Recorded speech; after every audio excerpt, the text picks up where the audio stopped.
Good evening, everybody. This fine Tuesday evening. This is Shay Bernhardt, the manager at BrooklynRadioStation.com, King and Queen Radio. Except tonight, I'm not here as that.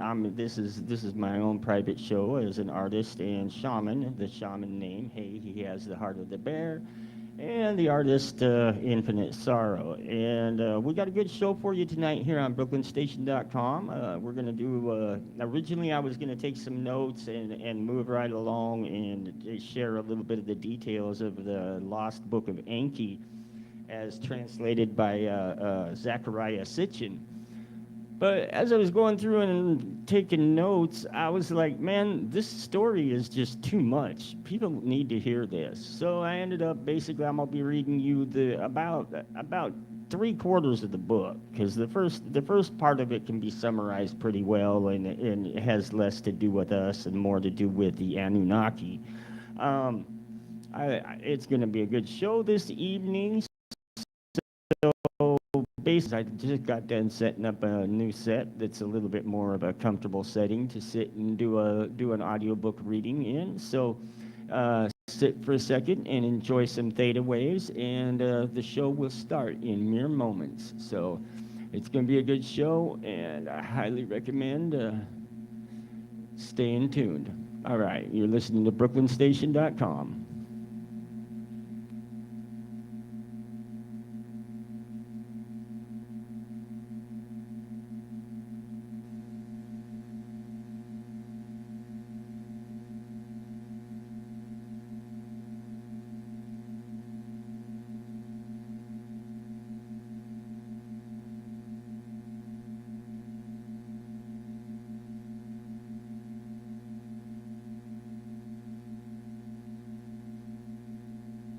Oh no, he's done it again. Now, the very important thing I told my daughter and granddaughters, no serious guys till you're 30. No what? No serious guys till you're 30. I'll keep that in mind. At least. Yeah, that's not creepy at all, is it? Getting into a young girl's personal space and telling her not to have any boyfriends until she's 30. And look at how the alarmed Secret Service dude tries to stop this being taped once he sees that Joe has reverted back to this peculiar behaviour. Because this is nothing new. Indeed, creepy Joe being handsy, inappropriate and invading people's personal space was something the US media used to note.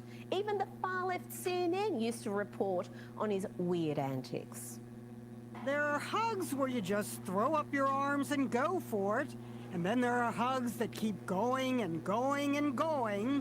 Joe Biden wouldn't let Hillary go as they met on the tarmac at Scranton Airport. About 4 seconds into the hug, they semi-disengage. Nothing to see here, right? Wrong, because the vice president wouldn't unhand Hillary for almost 16 seconds. Notice how many times she tries to tap out. She lets it go, he does not. She tap out. Nope, she's just, no, he's still holding on. Okay, second tap out, for God's sake, Joe, you gotta let go. This latest awkward hug would not have been microanalyzed if it hadn't been for all the other overly handy Biden moments. Critics collect them. At times when he gently rearranges a young girl's hair and whispers in her ear, then rearranges some more. There's nothing pervy here. The VP knows he's on camera at these swearing-in ceremonies, and the parents are right there as he leans in for a kiss. Yes, in the days before Biden was president or running to be president, even leftist outlets were happy to tell you about his bizarre behaviour. Perhaps his most famous hands-on moment came when he put his hands on the wife of Defense Secretary Ash Carter. Got a lot of thanks to give out. Conservatives panned it, This is the creepiest thing. and so did some liberals. No, that ain't right, man, that ain't right. Why are you appeared to smell her hair? At least the VP didn't get that close to Hillary. Now, the late-night comedians used to marvel at Joe's disturbing episodes before Trump broke their brains and turned them into humorless DNC propagandists. I can still see it!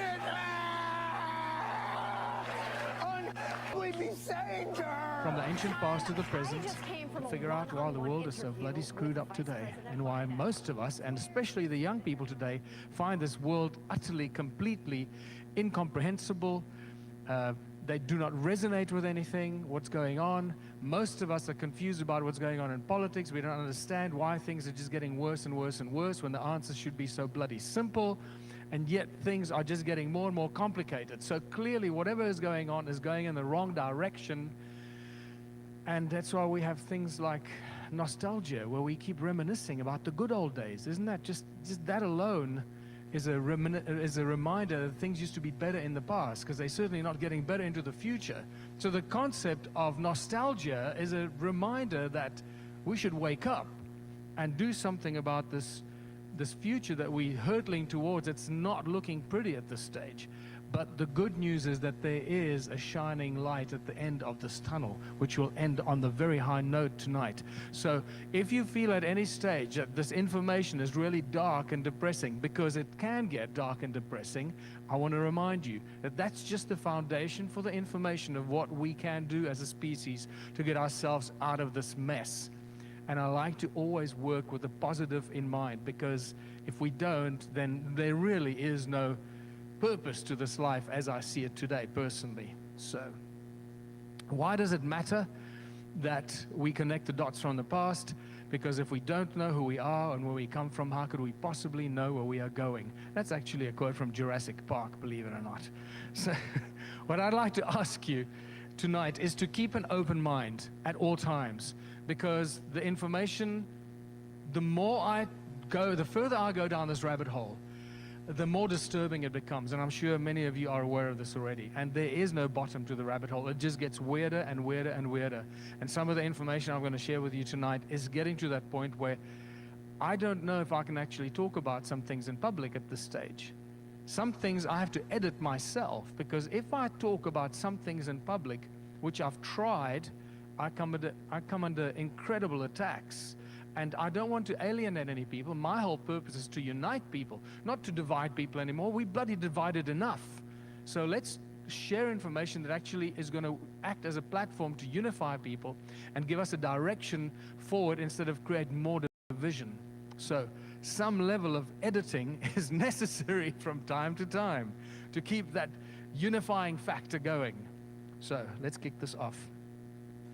The world is covered in countless, unimaginable numbers of ancient, megalithic, ancient sites built by civilizations and people that we know nothing about.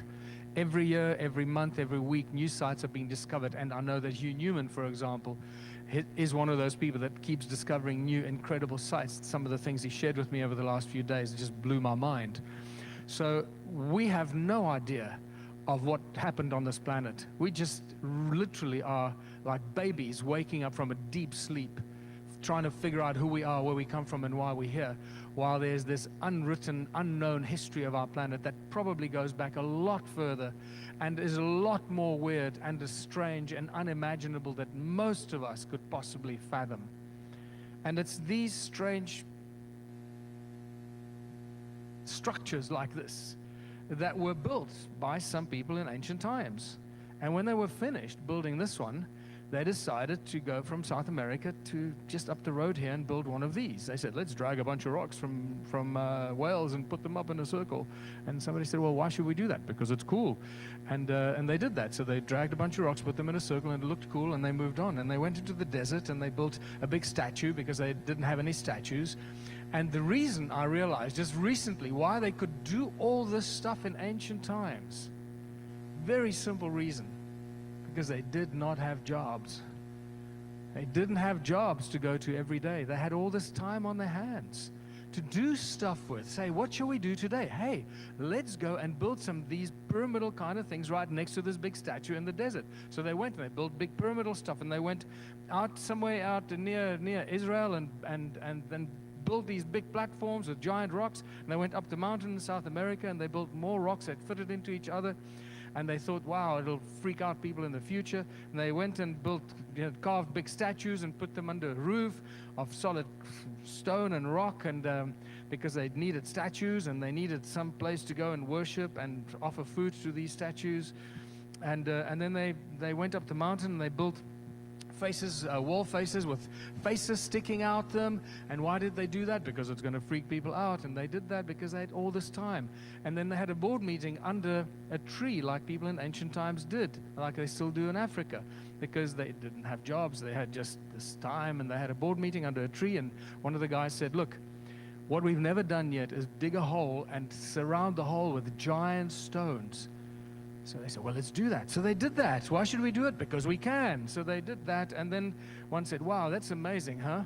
I said, what did I just hear you say? Did you say, huh? I said, wow, I think that is a really cool letter for an alphabet. We don't have an alphabet yet, but I think let's start with her as a first letter of the alphabet. So they went up the mountain and they carved a whole lot of hers, and they left them behind to confuse us.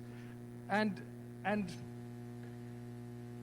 then one of them said, you know what we've never done? We've never carved a whole city out of solid rock. So they went up the mountain and carved a whole city. Then they said, we need more pillars on top of a platform. So they built more pillars on a platform. Somebody said, we need more stairs with pillars. So they built more stairs with pillars. And then what is clearly evidential is that these people could hold their breath for a long, long time, because then they went under the water, under the oceans, and they did this only because they could hold their breath. Otherwise, they could never do this. Then they went into the jungles and they built these kind of things. They're really scary. And they built more statues and chopped their heads off because that was freaky. And then another guy said, what we've never done is taken a big rock and hollow the rock out. So they went and they hollowed a bunch of rocks out, and they scattered them throughout Siberia, and then they went back into the desert and they carved out big blocks and put them on top of each other like Lego blocks, and they covered it with sand because they thought it would be fun, just cover it with sand. And then they built this big thing that when you look at it from the top, it vibrates. It looks like it's moving and vibrating. And then they put these bell-like things on top of it to do something, and we don't quite know what it was. And the amazing thing is that they did all this stuff with hammers, chisels, ropes, and pulleys. And this is what our historians are still trying to convince us of today. That is the most remarkable and unbelievable thing. Even the next most unbelievable thing is that pretty much everything I shared with you here so far, all of these structures are either in the northern hemisphere or along the equator. Very little has ever happened in the southern hemisphere. And that's a big problem. Until you discover the vanished civilizations of southern Africa. Because if southern Africa is supposed to be this cradle of humankind that we keep being told about, there must be stuff that happened there in ancient times. And that's exactly what it is. The vanished civilizations of southern Africa is a big, big deal. I've only recently started to realize what a big deal it is, because until I started talking about this on the large scale and the numbers that we find these ancient ruins in southern Africa, there was very little knowledge or information written or available about that. So welcome to my part of the world and my life, to the stone circles and the vanished civilizations of southern Africa that left behind more than 10 million circular stone ruins that are absolutely spectacular only when you start looking at them from the air. Each one is completely unique, and some of them are very large, some of them are small, some of them look insignificant, some of them look like beautiful flowers, and you'll notice that they're all connected to each other by these channels. They do not stand alone. You'll notice that they have extended structures that are covered by soil that move away from the stone circles as we see them sticking out of the ground today. And it just goes on and on. What you're looking at is the largest cluster of stone ruins found anywhere in the world today. It makes everything else pale into insignificance. Sometimes they run for 100 by 100 kilometers, connected, all stone circles that are not standalone. They're all connected by channels and this weird spider's web effect that holds all of these circles and the channels together.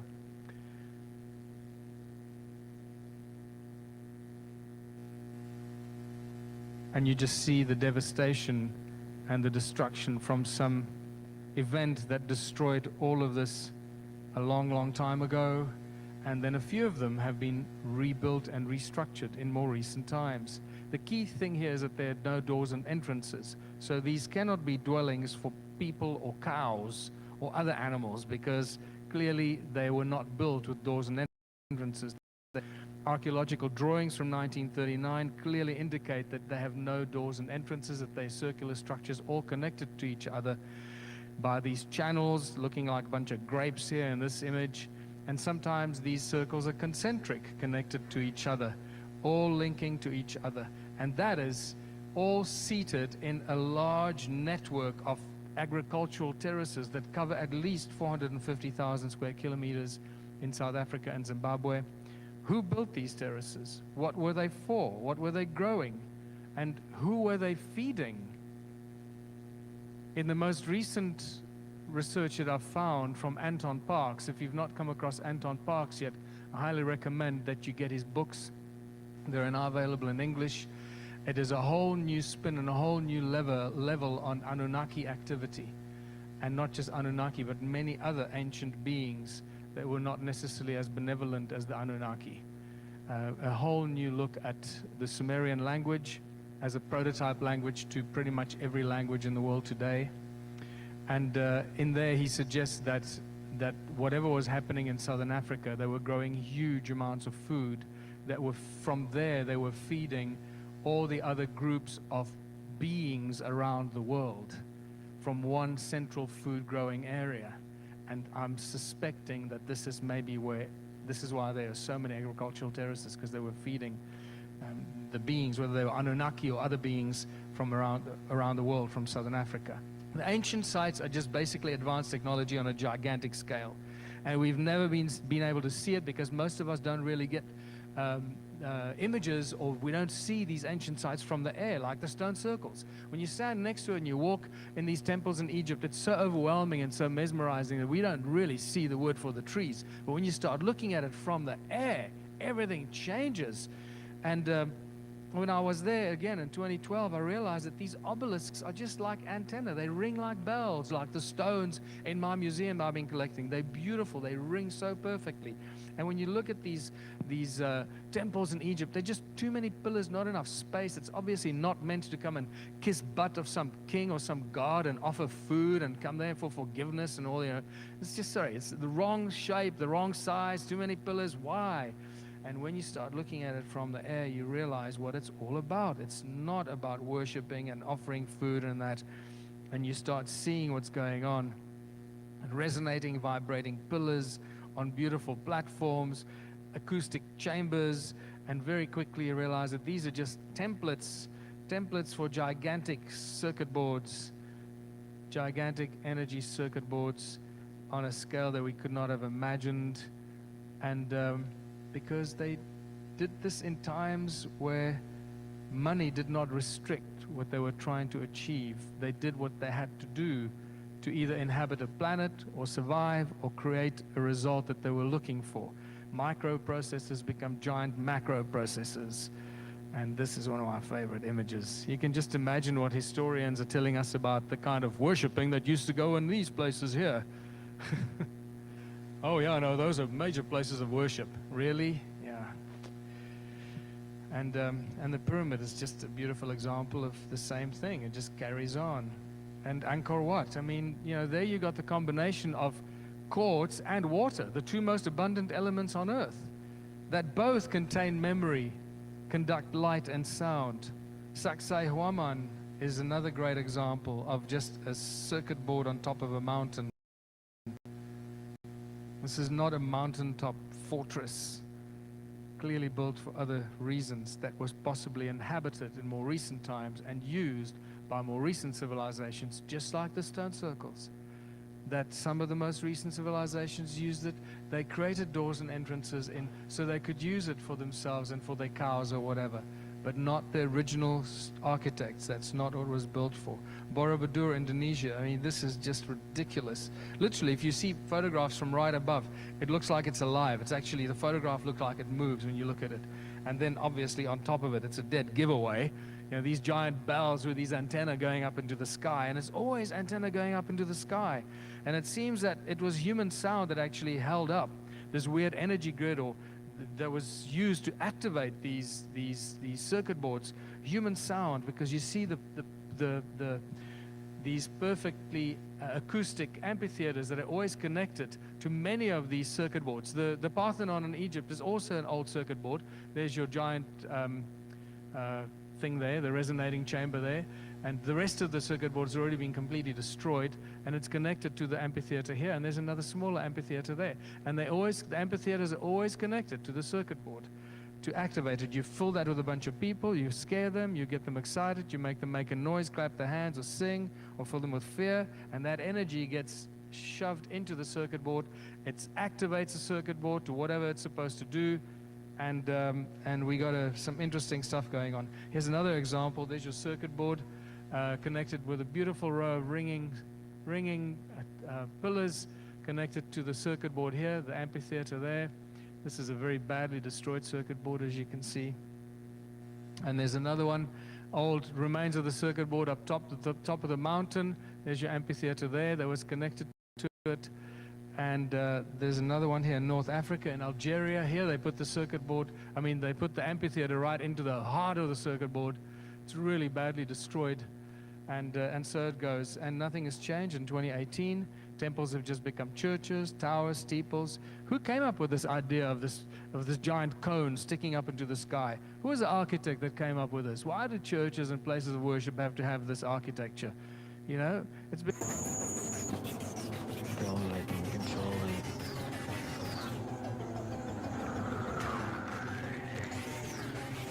They will indoctrinate you. Don't believe their lies.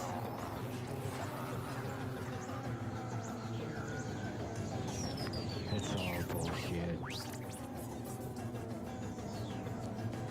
Everything you believe is a lie. Howdy. Just control through your belief.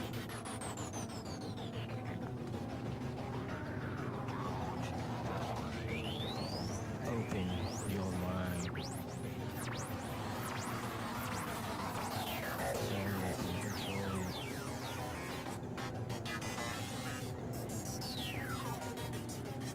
They will indoctrinate you. Don't believe their lies.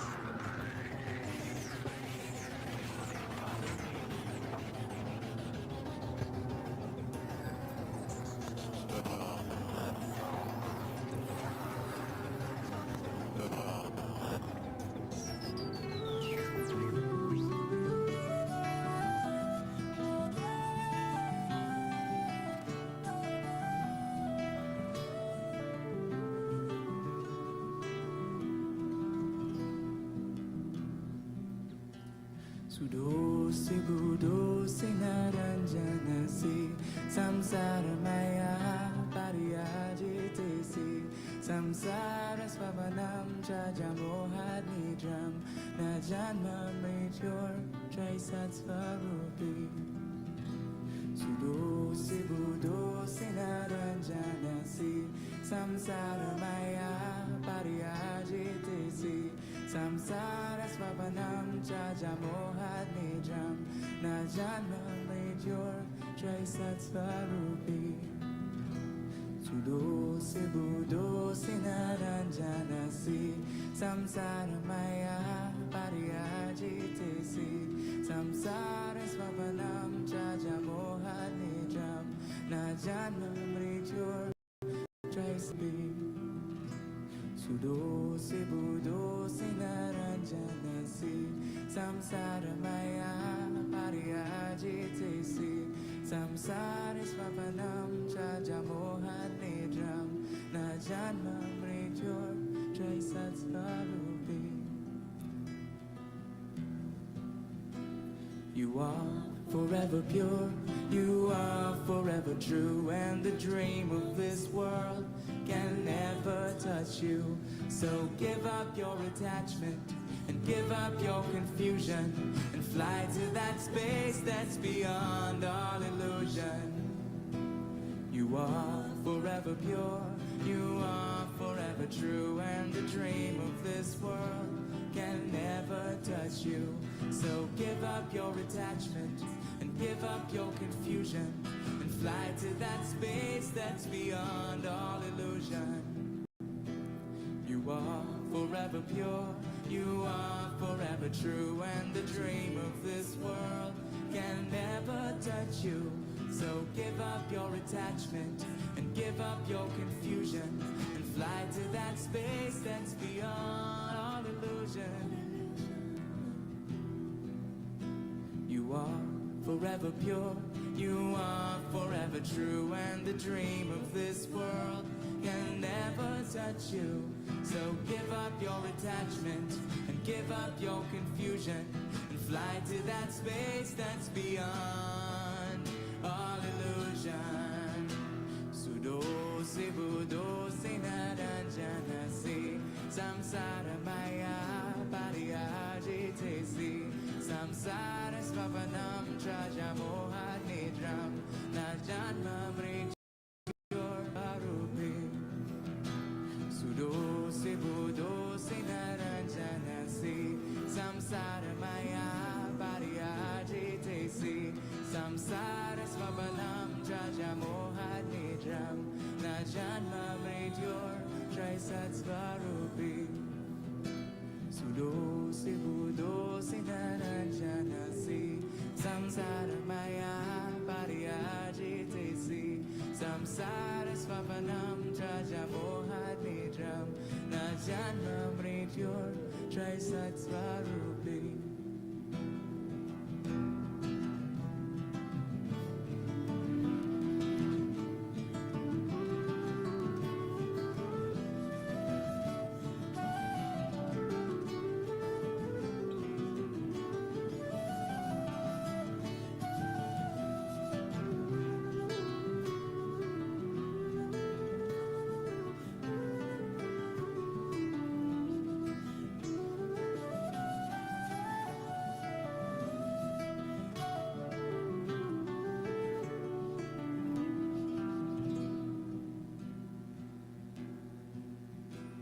You are forever pure, you are forever true, and the dream of this world can never touch you. So give up your attachment and give up your confusion and fly to that space that's beyond all illusion. You are forever pure, you are forever true, and the dream of this world can never touch you. So give up your attachment and give up your confusion and fly to that space that's beyond all illusion. You are forever true, and the dream of this world can never touch you. So give up your attachment and give up your confusion and fly to that space that's beyond all illusion. Sudo se budo se naranjana se samsara maya pariyajite se samsara svapanam trajamoha nidram najanma mrityor trisat svarupi. Sudo se budo se naranjana se samsara maya pariyajite se samsara svapanam trajamoha nidram najanma mrityor trisat svarupi. Sudo se budo se naranjana se samsara maya pariyajite se samsara svapanam trajamoha nidram najanma mrityor trisat svarupi.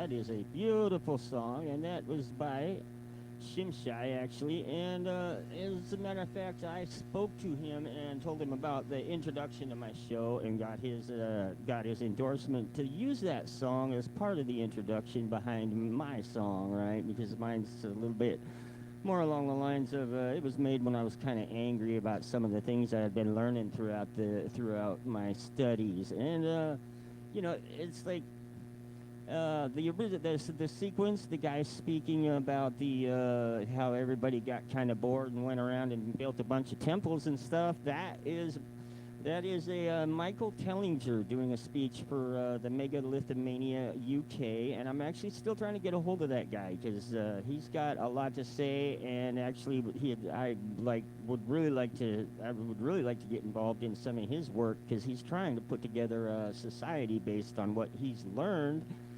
as a result of his research down there in South Africa. So. We're going to do, as I say, we're going to do a reading as translated by Zachariah Sitchin, and I highly recommend his books. He's passed away, unfortunately, and I picked this one up off of archive.org, which is an excellent resource for open source information. In fact, they have a microfiche collection that's quite unreal. So, highly non-profit into researching, they are definitely somewhere to go. So there's a lot of book here and a lot of information here, and one of the things I want to stress is that this does not express any opinions of Brooklyn Station LLC, King Queen Radio, or BrooklynStation.com. This is merely me providing information that I believe it to be true. That does not make it true, and keep an open mind, and this information is for educational purposes only, and it is quite educational. This is it's interesting because and you'll see the tie-in to what Tellinger was talking about at the start of it, because a lot of what it speaks of in this ancient Sumerian text, which was supposedly directly communicated to the scribe by Enki himself. Now, it starts out with basically you got your 12th planet, which is Nibiru, which has an orbit that's 360,000 years to make its planet X that science keeps on talking about. Now, in the original celestial battle story that the Sumerians had in their histories, it speaks basically of the planet, one of the moons of the planet, and the planet hitting Tiamat, which was a planet in our solar system that it got demolished and formed the asteroid belt, you know, and there's evidence of the outer planets having been impacted, as well as we all know what Mars looks like, and then you got the moon that got hit by. I mean, the moon obviously got beat to shreds by a few impacts, to say the least. Now, I forget the exact date this book is copyright at, you know, and it's like, however, it's quite old if you think about it. I mean, we're talking the 70s, I believe, is when he was writing his books, and the 80s, I believe, and basically a lot of discoveries we've made since then have done nothing but basically back up these histories. So basically, part of the planet ended up breaking off and forming Earth, and the moon. We're not going to even get to the moon right now. That's an entirely different rabbit hole, and it's like we don't have the time right now to go down that rabbit hole yet, and there's really not enough information anyway, although there is a little. Anyway, back to what I was saying. All right, so basically, then millions of years later, and this is.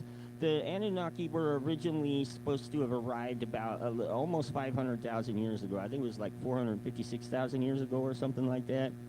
The Sumerians did put exact dates, and there is ways to cross-reference them with our own dates, but it's like a whole lot of math and stuff like that. And I mean, if you want to be that exact about it, you're welcome to grab some books on it and do the math yourself. But you know, I'm not going to do the math for you because it's kind of a lot of complicated math. The Sumerians actually had some pretty complicated. They had several different calendars they ran by, and they were celestial.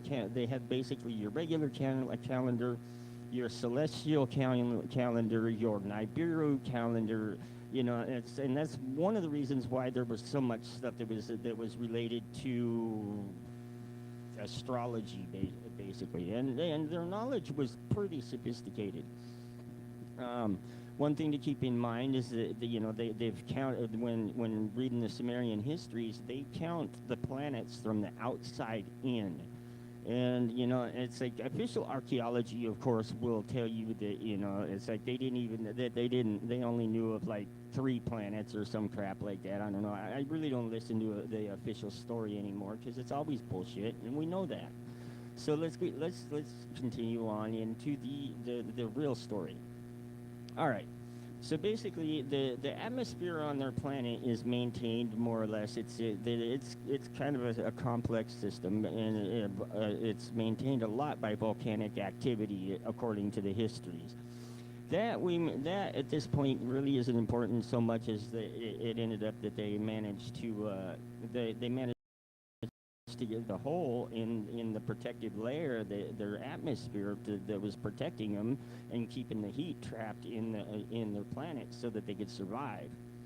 Now, there's a lot to that, and we're kind of skipping over that in the interest of getting to the meat and potatoes. But it boils down to the salvation of their planet was to infuse a like fine gold powder into the atmosphere. They figured out some way to do that, and that was how they were going to save their planet.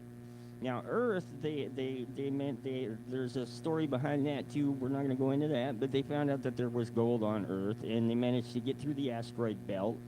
And this is kind of important because to get through the asteroid belt, they brought some very powerful weapons with them, and Enki hid the weapons because he was one of the first ones there, and he landed down in the Tigris-Euphrates area and started building his home there. Basically, eventually, it got to the point where they had they built a way station on Mars where the gold would get lifted by ships from here up to Mars, and then from there it would get shipped to Nibiru, and Nibiru came in on our orbit. Now, for these entities, due to the fact that it takes a year orbit for their planet to do its like little stint around the sun, it means that for them a year is 360,000 years. Now, there's a lot of corroboration with this on the when you look at the Sumerian kings list, because I mean the kings list lists kings that rule for tens of thousands of years, and then once it gets to the point where we can cross reference with what we know with the kings we know that were in rulership at this time, it's pretty accurate all the way, or we can trace it to up. It's very accurate, but then they disregard the rest of it. That's talks about some king ruling for 15,000 years because that's just how modern science is. Now here in a minute, I'm gonna start screen sharing you while I read out of this. I'm gonna screen share you a list of the people that are basically part of the Bilderberg group, and that's the group that came up with the reading I did on the first episode, the Silent Weapons for Quiet Wars. Now you will find these tactics written also. There's a Chinese book passing around that speaks of it, and there's also a Russian book passing around that speaks of it. So I mean, this is not an isolated piece of knowledge that I gave you guys. It's spread worldwide, and it's being enacted worldwide. So if you feel like something's wrong, you're right. Something is wrong, and that's the importance, and why I'm sitting and reading this to you is because it's important that you know the true history. Because if you don't know where you've been, then you can't possibly know where you're going, and you're doomed to repeat the same mistakes over and over again.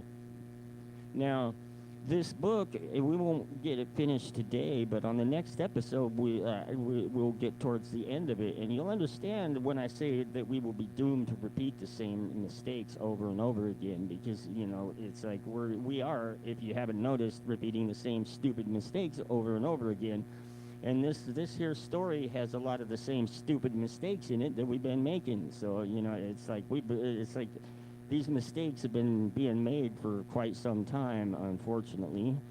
Let's see. So, basically, they originally intended to basically filter the gold out of the water because, of course, you know, ocean water and salt water has a lot of gold in it. But unfortunately, what they found was that just didn't quite work for them. You know, they just couldn't get enough doing it that way. So they decided to do it a different way. Now, this is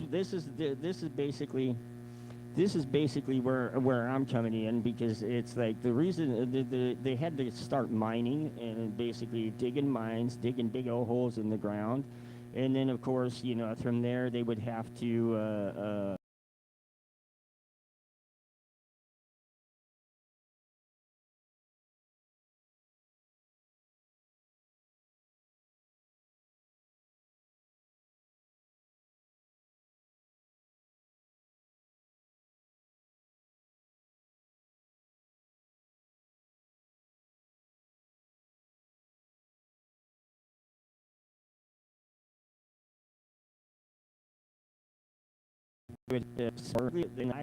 we're picking it up at the revolt.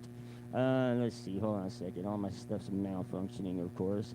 We're picking it up during the revolt, and basically what it is Enlil, who was in charge of an area up north called Eden, and Enlil was basically he was younger than Enki.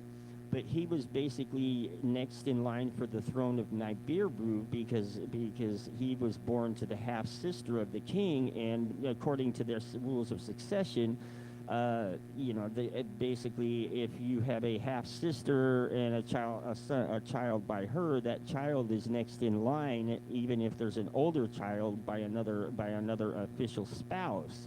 So. And you know, I mean, that creates quite a bit of confusion as far as succession in the throne goes, you know, and that's kind of at the root of a lot of the issues.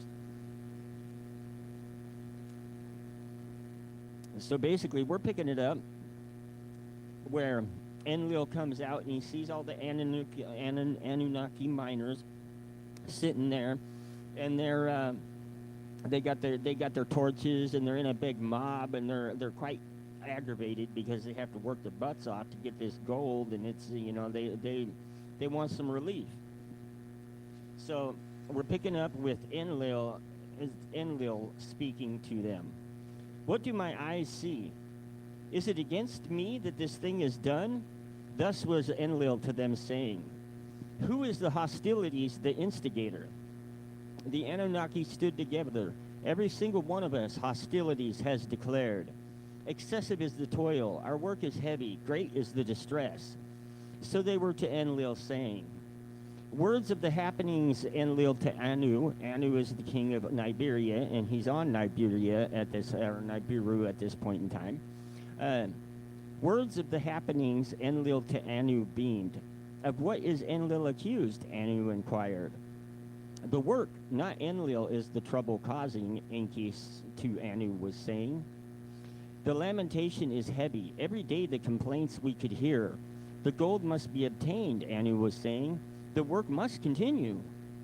Release Ennugi for consultations, Enlil to the hostile Anunnaki said, because Ennugi was basically the headmaster of the mine, and they took him captive, right?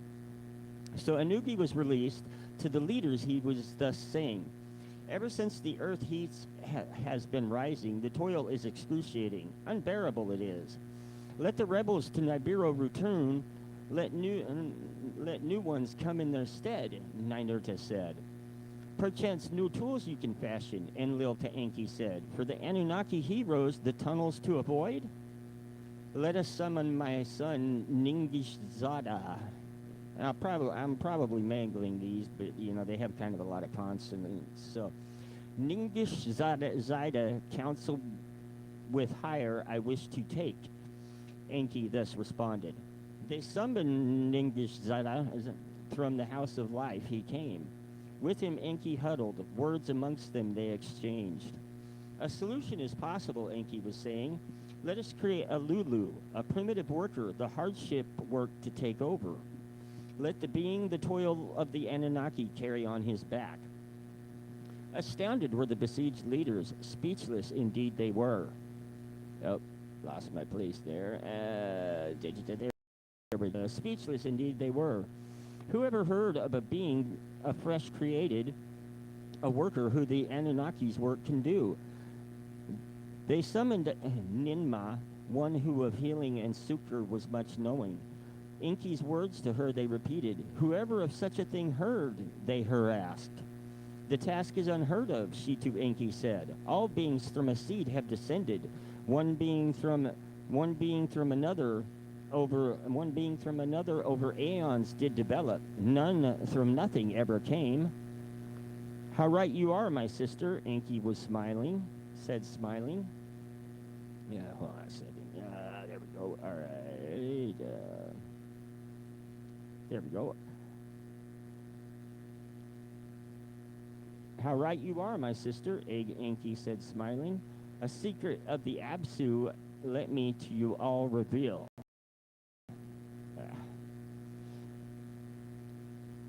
All right, hold on one second. There. And the Absu, that's Africa, by the way, South Africa specifically. So those ruins that he was talking about there in South Africa. All right, basically Enki was Mesopotamian, and at that point he had Abzu was considered the underworld, which was under the equator. So Eden was above the equator, Abzu was under the equator, basically speaking. All right, where we are. A secret of the Abzu, let me to you all reveal. The being that we need, it already exists. All we have to do. Yep. There we go. All we have to do is put the mark of our essence, thereby a Lulu, a primitive worker shall be created. Let us hereby a decision make, a blessing to my plan give, to create a primitive worker by the mark of our essence to fashion him. All right, so now they're talking about gene splicing, right? I mean, that's pretty intense. Let's see. Let's get to the next spot here.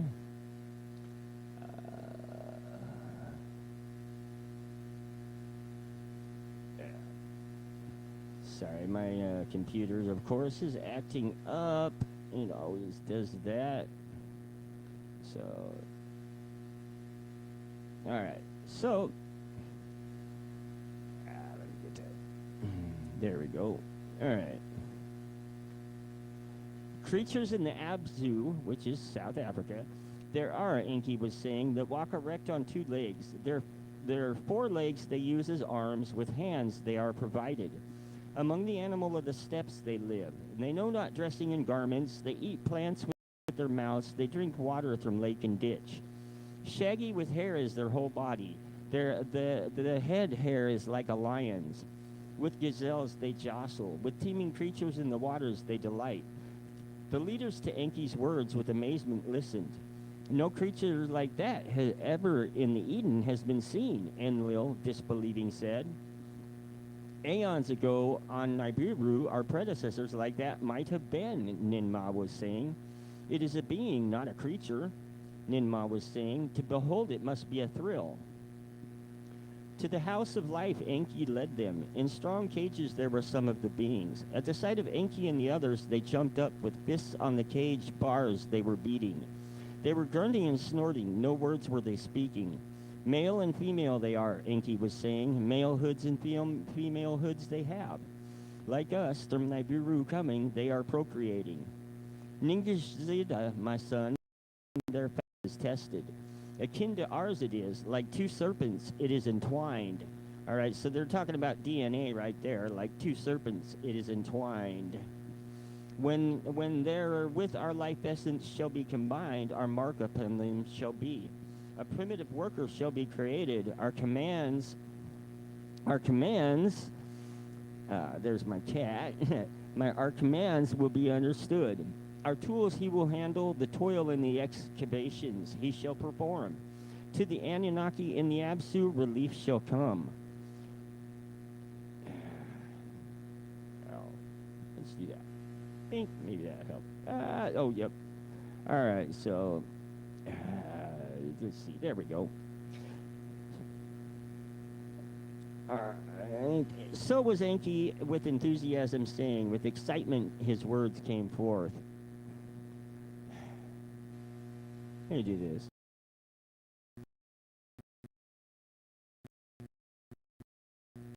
There we go. Just resistance for me ever telling this, which is annoying, to say the least. All right. Let's see. With the... Enlil at the words was hesitating. The matter is one of great importance. On our planet, slavery has long ago been abolished. Tools are the slaves, not other beings. A new creature beforehand, non-existing, you wish to bring into being.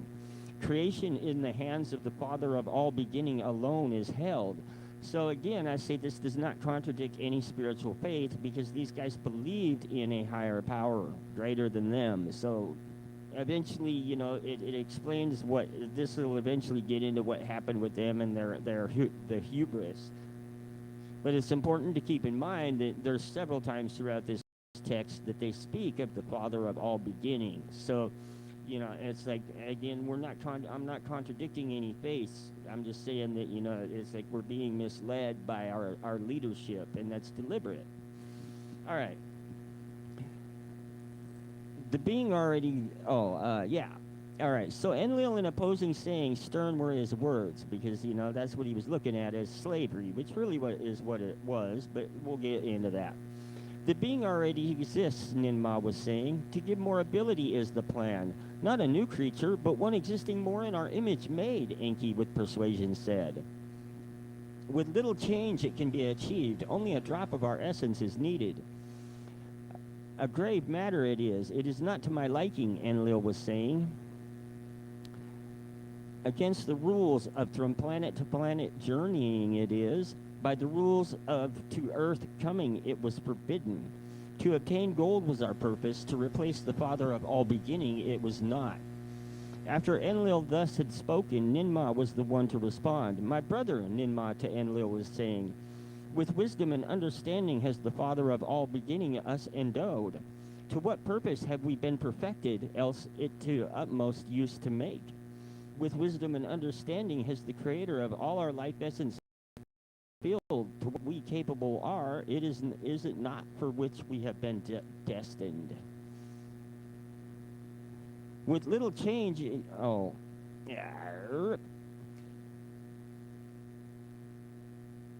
with that which in our essence was granted, tools and chariots we have perfected. Mountains with tear weapons we shattered. Skies with gold we are healing. So was Ninurta to his birth-giving mother, saying, let us with wisdom new tools fashion, not new beings create. Let by new equipment, not by slave beings, the toil be relieved.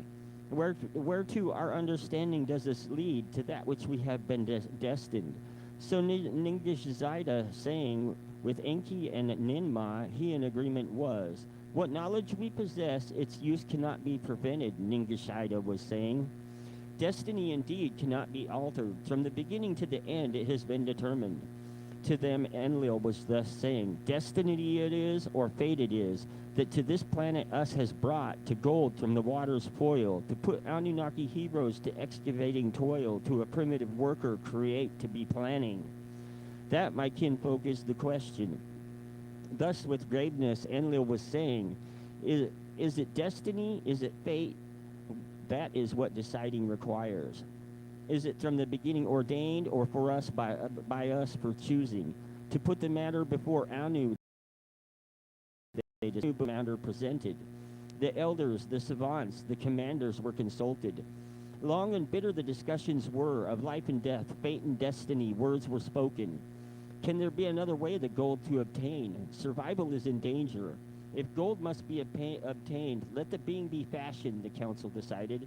Let Anu forsake the rules of planetary journeys. Let Nibiru be saved. From Anu's palace, the decision to Earth was beamed. It, Enki, delighted.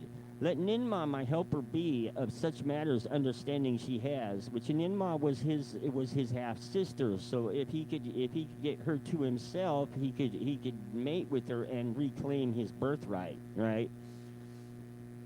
At Ninmah with a longing he was gazing.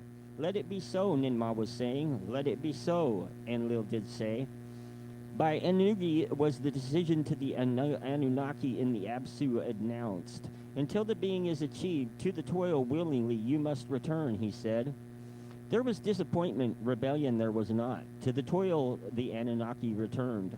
In the House of Life, in the Absu, how to fashion the being, Enki to Ninmah was explaining. To a place among the trees, Ninmah he directed. A place of cages it was. In the cages there were odd creatures.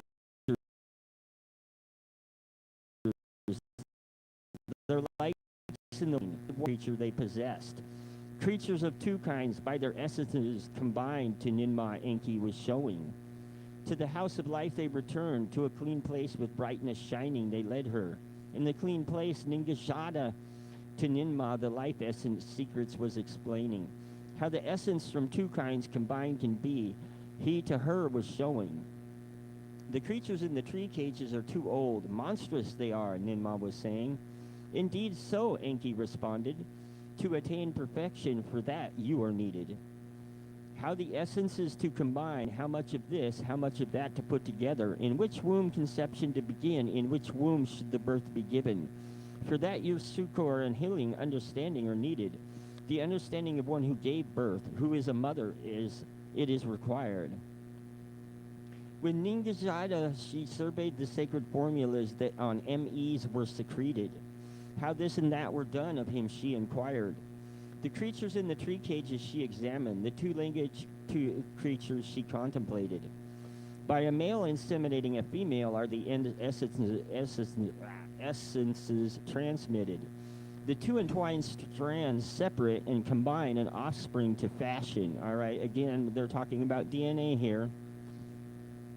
Let a male Anunnaki, a two-legged female impregnate. Let a combination offspring be born. Thus did Ninmah say.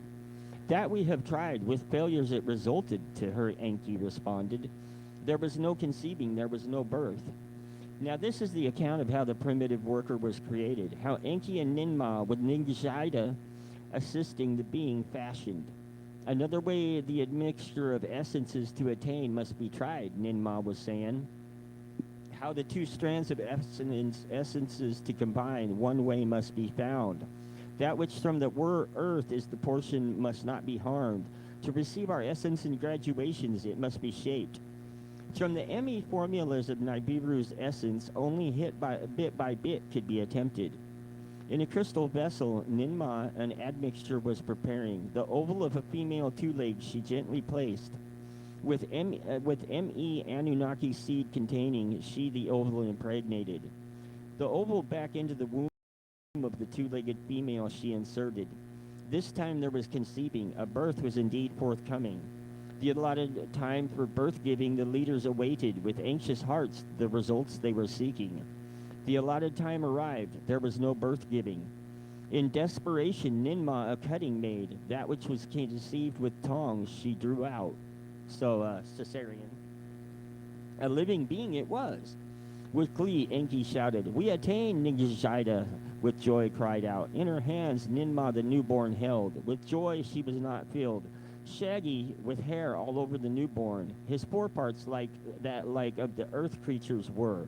His hind parts to those of the Anunnaki more akin they were. They let the two-legged female, the newborn nurse, with her milk him to suckle. Fast was the newborn growing. What on Nibiru a day was, a month in the Absu was. Taller the child grew. In the image of the speech. Try once more, Ninma was saying.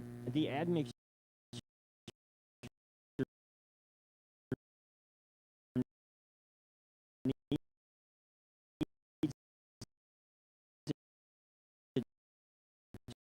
adjusting. She's the name for sources of, I don't know what you'd call it. It basically like, I don't know, some type of disk with its memory full of stuff. Yeah, flash drive, something like that. That's basically what MEs are. Kind of like them to flash drives myself. So when I say ME, think flash.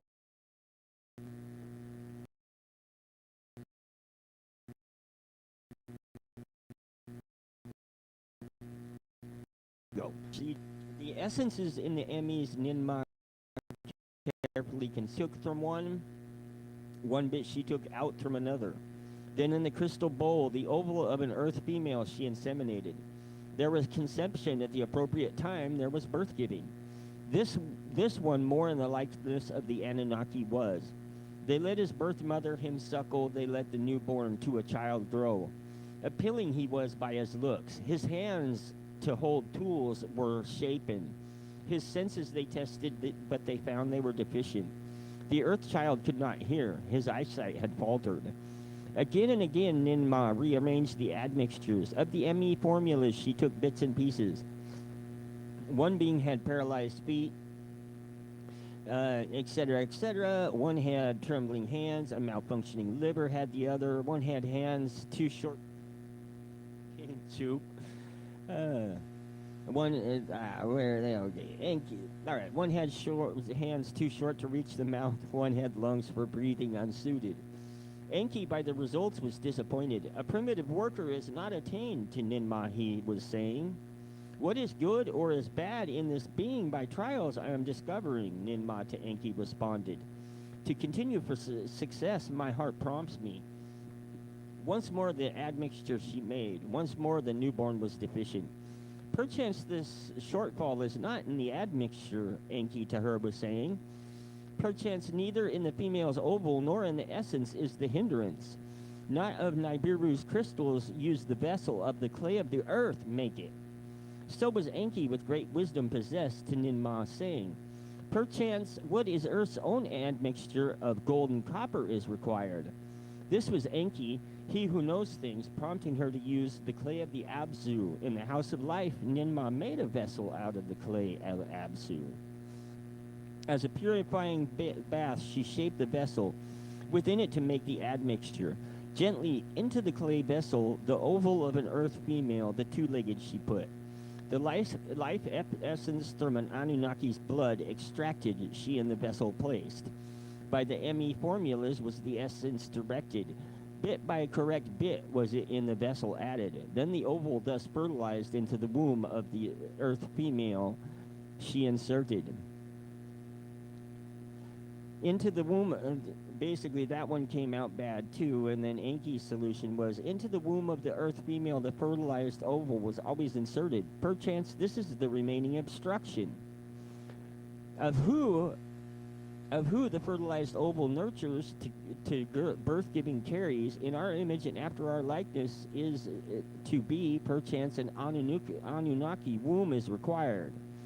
So skipping a little bit there, and basically what she does is they use an Anunnaki surrogate mother, and that Anunnaki has a child, and smooth was his skin, smooth as the Anunnaki skin it was. Like dark red blood was its color, like the clay of the Abzu was its hue.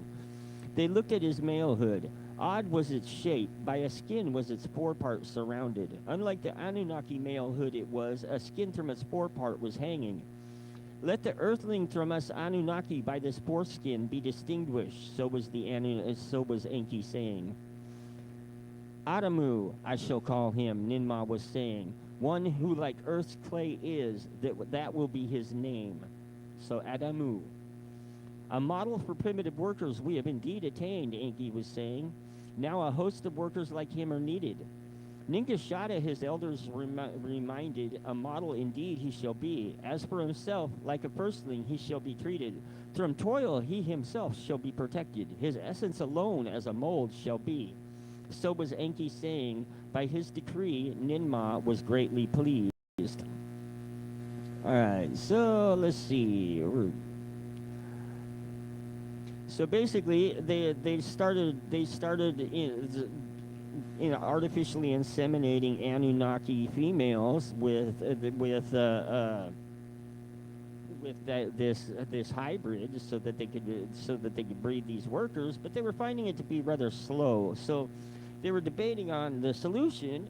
And again, the female ones we have to fashion, Enki was saying, for male counterparts to be. Let them know each other as one flesh the two to become. Let them by themselves procreate on their own childbirthing make. The Emmy formulas you must change, from male to female adjustment make. So did Enki to Ningishida say. Let's skip forward a little bit. They do that.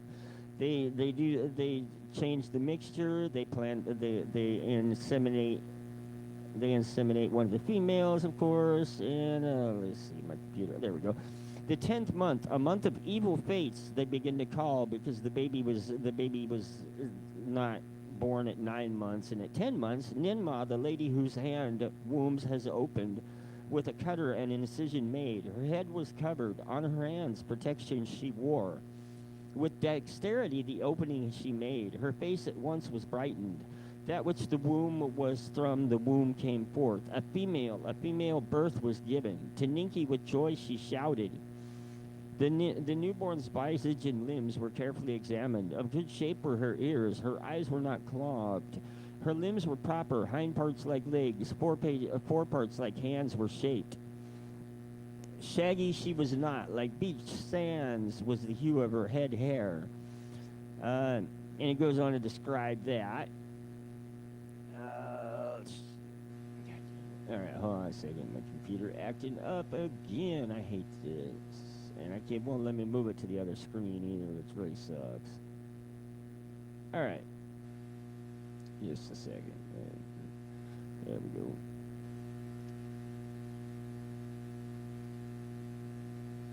All right, so there we are. Now, this is where it gets pretty intense, because this is, all right, so basically we have Adamu, or Adam, and we have Eve's. Let's see. Bang, bang, bang, there we go. All right, so then they turn Adam and Eve, they turn Adam, and actually they call, if I remember correctly, they call her Tiamat. There we go. There's where I was. Dang computer. There we go. It just messes up right there for some reason. All right. Yeah, Tiamat let her name be, the mother of life, Ninki was saying. Like the planet of old, which the earth and the moon were fashioned, let her be called. From her womb's life essences, other birth givers shall be molded. So then in 7 vessels of clay of the Absu made Ninmah ovals of the 2-legged females placed. The life essence of Tiamat she extracted bit by bit in the vessels she had inserted. In the vessels of the clay of the Absu made, Ninmah the admixture formed. Incantations as the procedure befits she was uttering. In the wombs of the birth-giving heroines, the fertilized ovals were inserted. There was conception at the allotted time. Birth-giving were occurring. At the allotted time, 7 female earthlings were born. So they told them to, go forth, be fruitful, and multiply, except they had 7 male and 7 females, and basically they were not able to reproduce. And so, so they placed them in. They took them up to. They had them up there in. They had them up there in Eden, and they put them together there to breed, and then let them together grow up. Malehoods and femalehoods attain. Let the males and females inseminate. Let them by themselves offspring beget. So were they to each other, saying, "As for Adamu and Tiamat, from the toil of the excavation they shall be protected. Let us them to the Eden being over, to the Anunnaki therein our handiwork displayed." So was Enki to the others, saying, with that the others did concur. To Eridu in the Eden, the city of Enki, Adamu and Tiamat were taken. An abode in an enclosure for them was built. To roam therein they could. The Anunnaki of the Eden came to see them. From the landing place they came. Enlil came to see them. By their sight his displeasure was diminished. Enki saw them mating. The males and females were inseminating. Conceiving there was not. Birth-giving there was not. Enki the matter deeply pondered. The creatures once combined he contemplated. None, not one of them, had offspring begotten. By two kinds combined, a curse has been created, Enki to the others said. Let us the essences of Adamu and Tiamat afresh examine, Ningishida was saying. Their emis bit by bit to be studied. What is wrong to ascertain? In Sharubak, in the House of Healing, the essences of Adamu and Tiamat were contemplated. With the life essence of Anunnaki males and females, they were compared. Like two intertwined serpents, Ningishida, the essences separated. Arranged like 22 branches on a tree of life were the essences. Their bits were comparable. The images and likenesses they purposely determined. 22 they were in number. The ability to procreate they did not include. Another 2 bits of the essence in the Anunnaki present Ningishida to the others showed. 1 male, 1 female. Without them there was no procreating. So was he to them explaining. In the molds of Adamu and Tiamat, the combining, they were not included. All right, so now the Sumerians in their histories that were written who knows how long ago, because archaeology lies to us, they're talking about the number of strands in DNA. It took us a while to figure that one out. They locked the doors behind them. The 3 with the 2 earthlings alone remained. Upon the 4 others, Ningishida a deep sleep caused to descend. The 4 he made unfeeling. From the rib of Enki, the life essence he extracted. Into the rib of Adamu, the life essence of Enki he inserted. From the rib of Ninma, the life essence he extracted. Into the rib of Tiamat, the life essence he inserted. Where the incisions were made, the flesh therein he closed up. Then the 4 of them, by Ningishida, were awakened. It is done, he proudly declared. To their tree of life 2 branches have been added. With procreating power, their life essences are now entwined. Let them freely roam. As one flesh, let them know each other, Ninma was saying. In the Eden's orchards, to freely roam, Adamu and Tiamat were placed. Of their nakedness, they became aware. Of malehood and femalehood, they were knowing. Tiamat of leaves aprons made, with the wild beasts from the wild beasts to be distinguished. In the heat of the day, Enlil in the orchard was strolling, the shade he was enjoying. Without expectation, Adamu and Tiamat he encountered. The aprons on their loins he noticed. What is the meaning of this? Enlil wondered. Enki for explaining he summoned. The matter of procreation, Enki to Enlil explained. The 7 and 7 had failed, to Enlil he admitted. Ningishida, the life essence, examined an additional combining was needed. Great was Enlil's anger. Furious his words were. The whole thing was not to my liking. For acting as creators I had opposed. The being that we needed already exists, so were you, Enki, saying. All we need is put our mark on it, thereby primitive workers to fashion. Healing heroines put themselves at risk. Ninma and Ninki were endangered. To no avail it was all. Your handiwork was a failure. Now the last bits of our life essence to these creatures you have given. To be like us in procreation, knowing perchance our life cycles on them to bestow. Thus did Enlil with angry words speak. Enki, Ninma, and Ningishida summoned with words Enlil to pacify.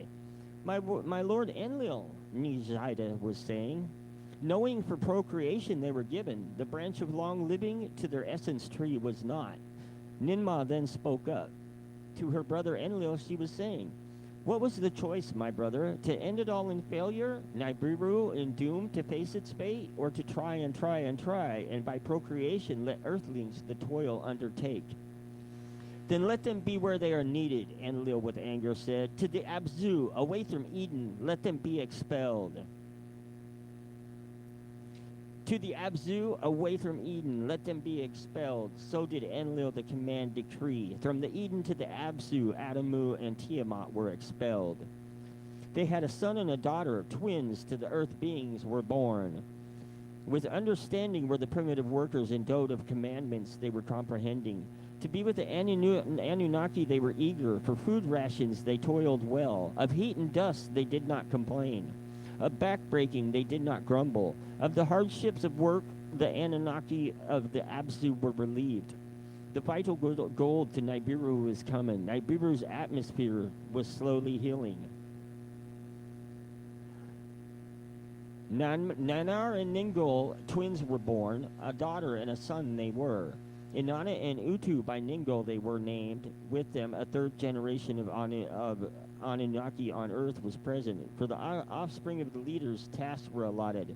Some olden chores were divided. Easier among the offspring they were made. To the olden chores, new tasks were added. Upon the earth, the warmth was rising. Vegetation flourished. Wild creatures overran the land. The rains were heavier. Rivers were gushing. Abodes repairing needed.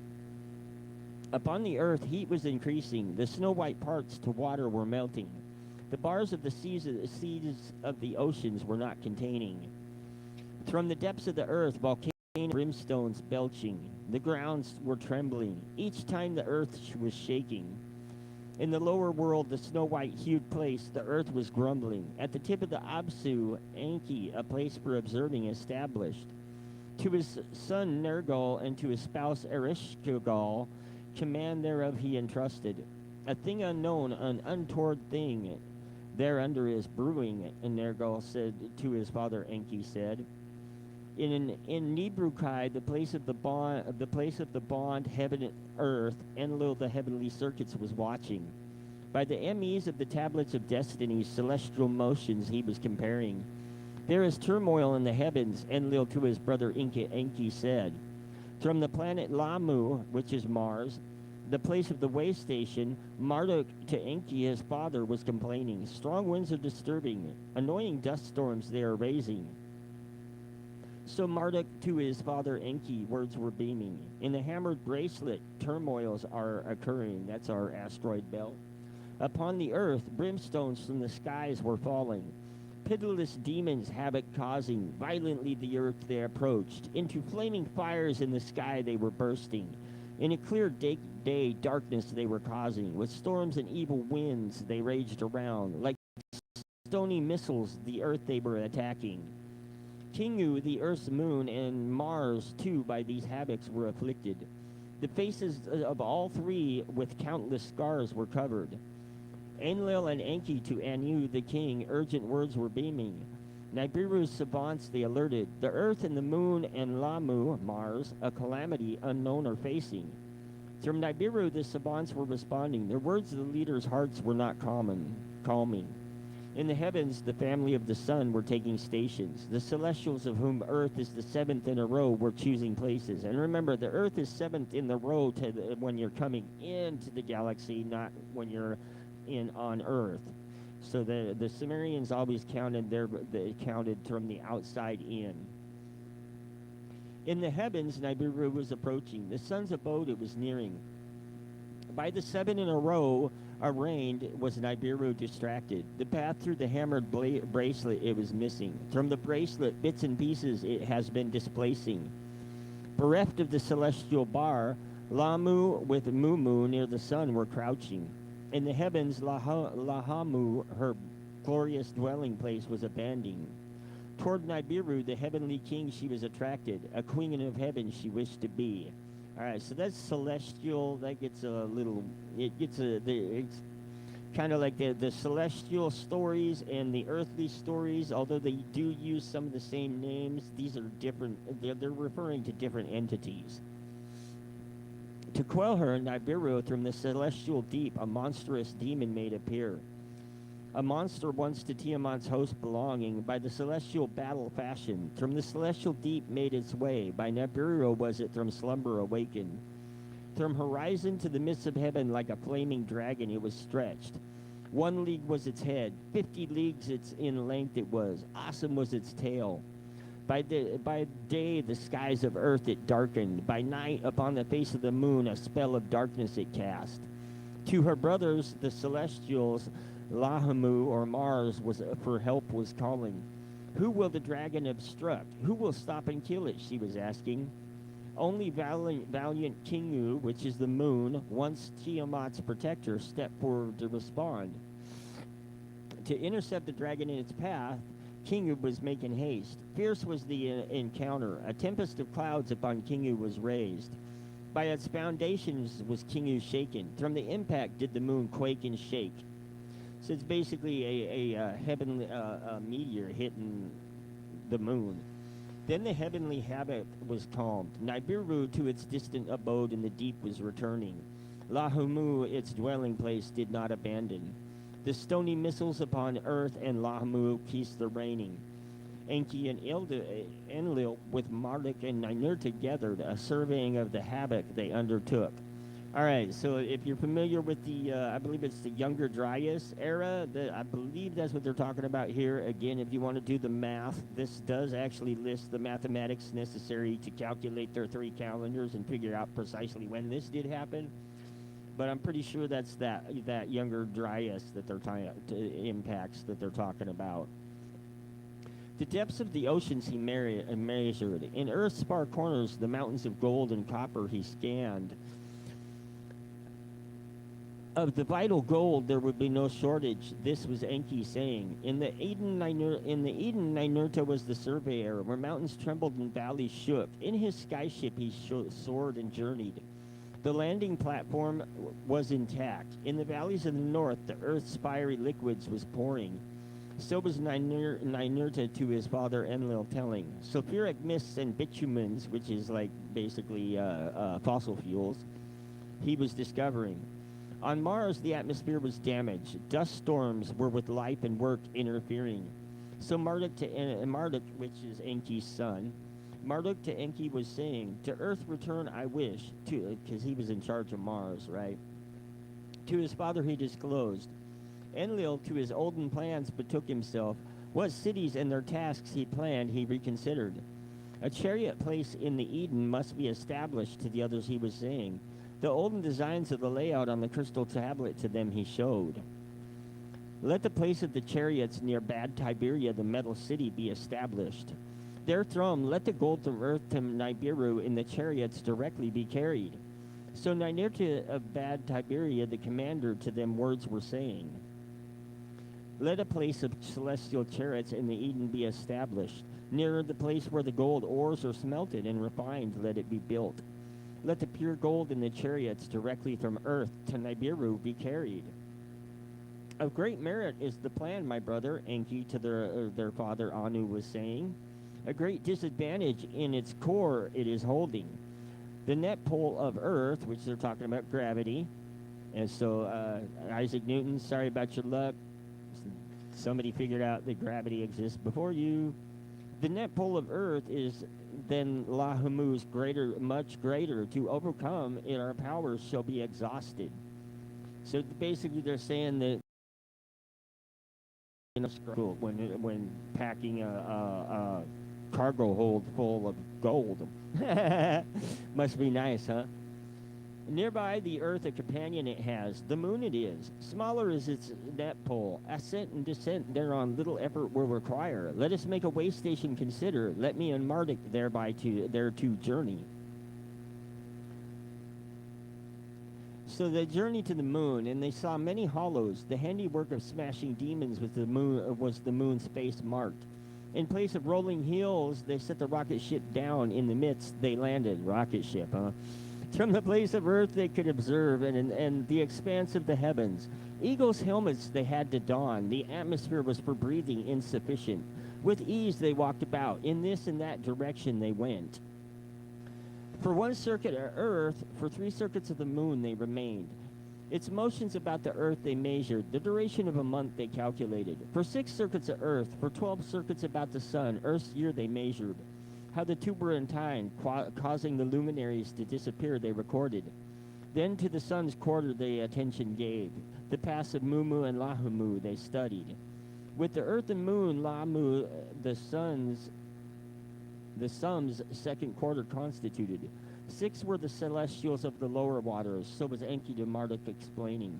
6 were the celestials of the upper waters. Now the lower waters and upper waters are separated by the hammer bracelet. And they were Anshu and Kishar, pardon me, Anu and Nudamund, Gaga and Nibiru. Those were the 6 others.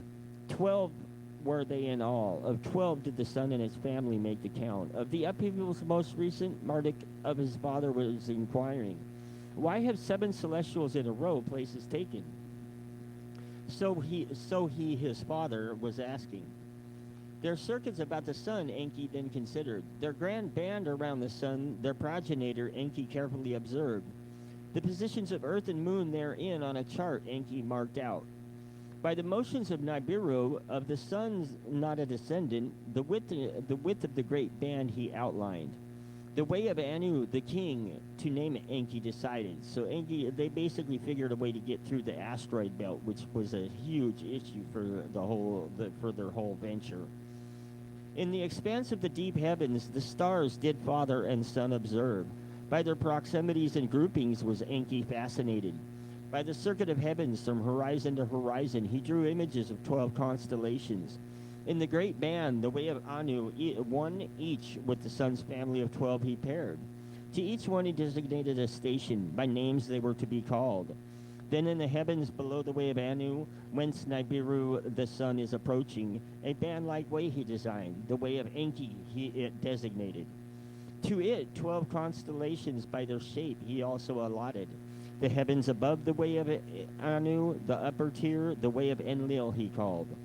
Therein to the stars into 12 constellations he assembled. 36 were the stars' constellations.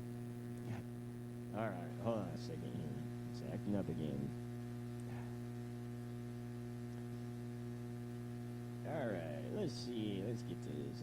Oh, of course. Where were we? There we go. All right.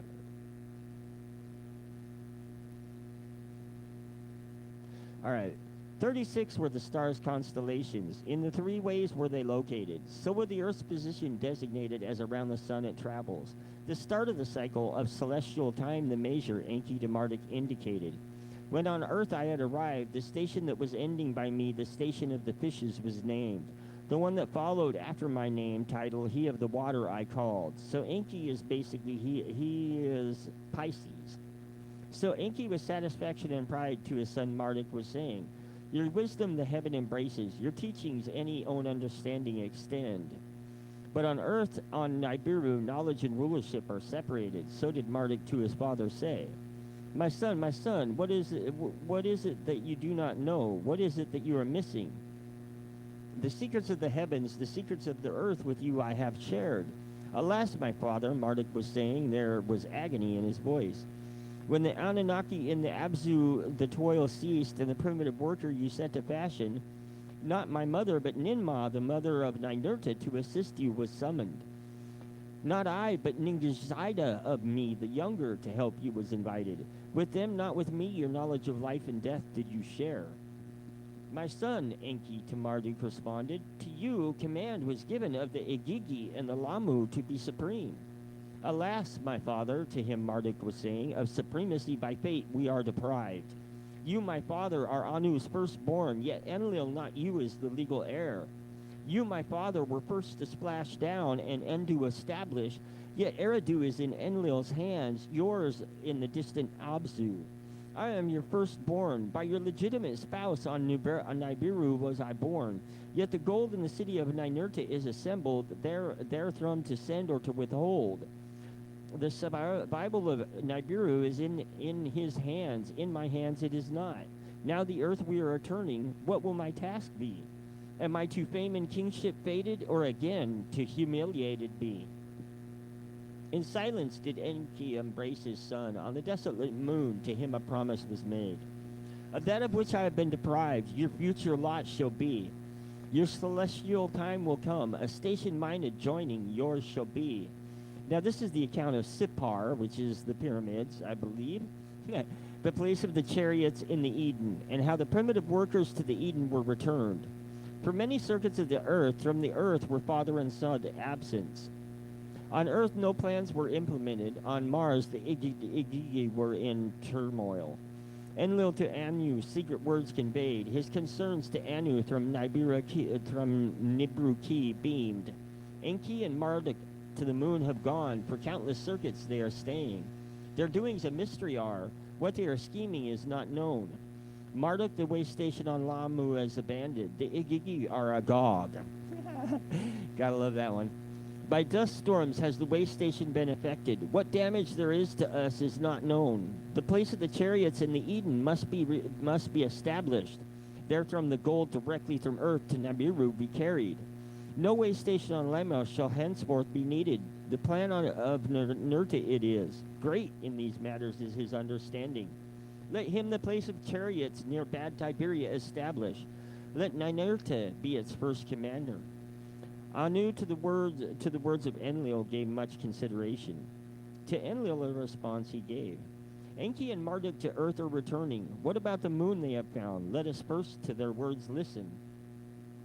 From the moon Enki and Marduk departed, to earth they did return.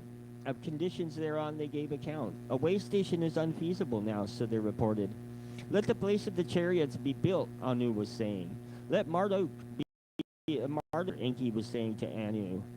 The task is for Ninurta set aside, Enlil with anger shouted. Ninurta is, of course, Enlil's child. For the Igigi command is no more needed. Of the tasks Marduk knowledge has. Of the gateway to heaven let Marduk be in charge, so did Enki to his father say. Anu the matter with concern contemplated.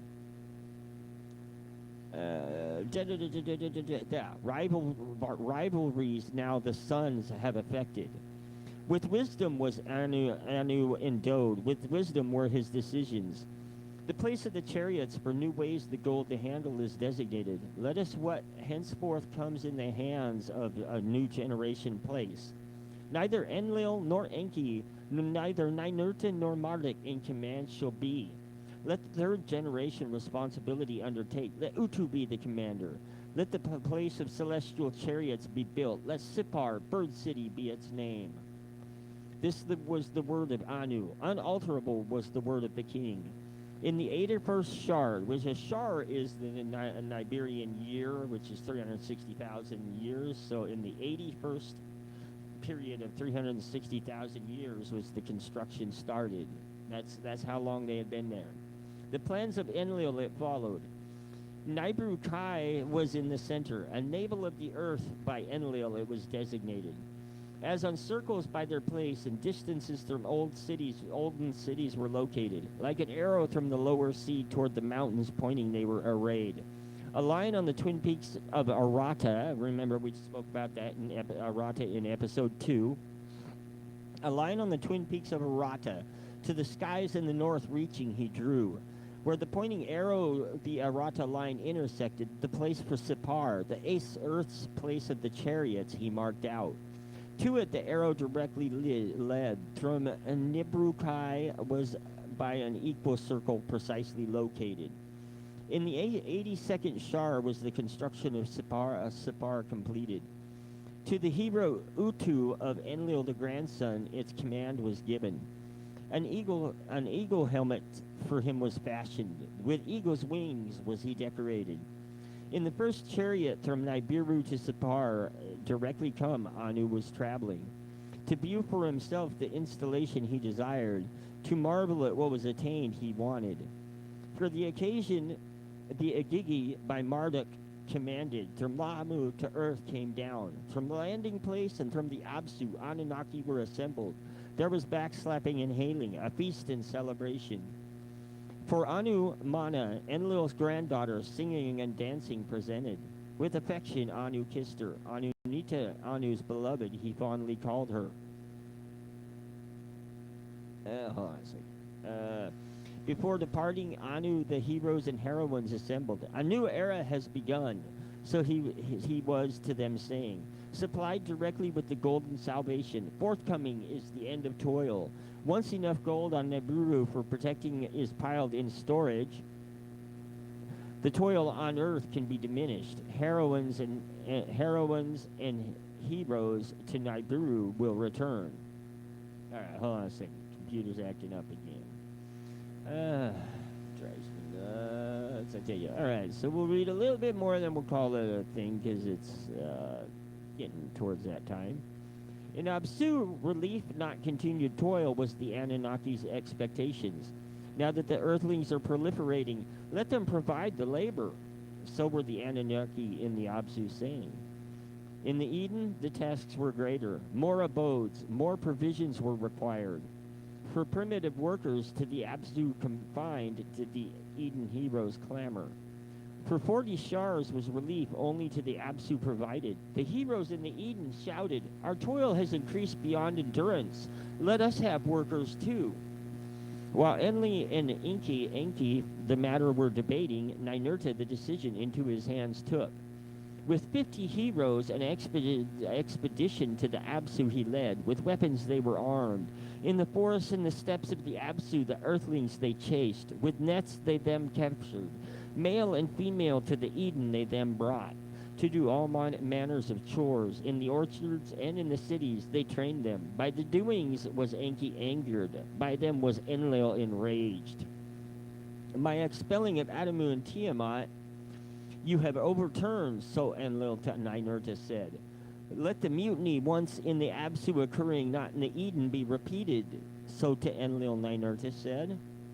With the Earthlings in the Eden, the heroes were becalmed. A few more shars and it will no longer matter. So did Ninurta to Enlil say.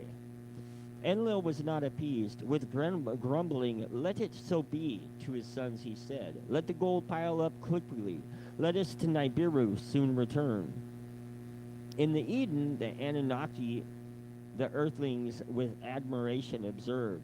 Intelligence they possessed. Of commands they had understanding. They took over all manner of chores. Unclothed they were tasks performing. As the Earthlings grew in numbers... All right, hold on a second there. Really, this thing is killing me. I don't know why it acts up like this, but I can't get it to scroll. All right, as the Earthlings grew in numbers, workers the Anunnaki had. With food, the Anunnaki were not satiated.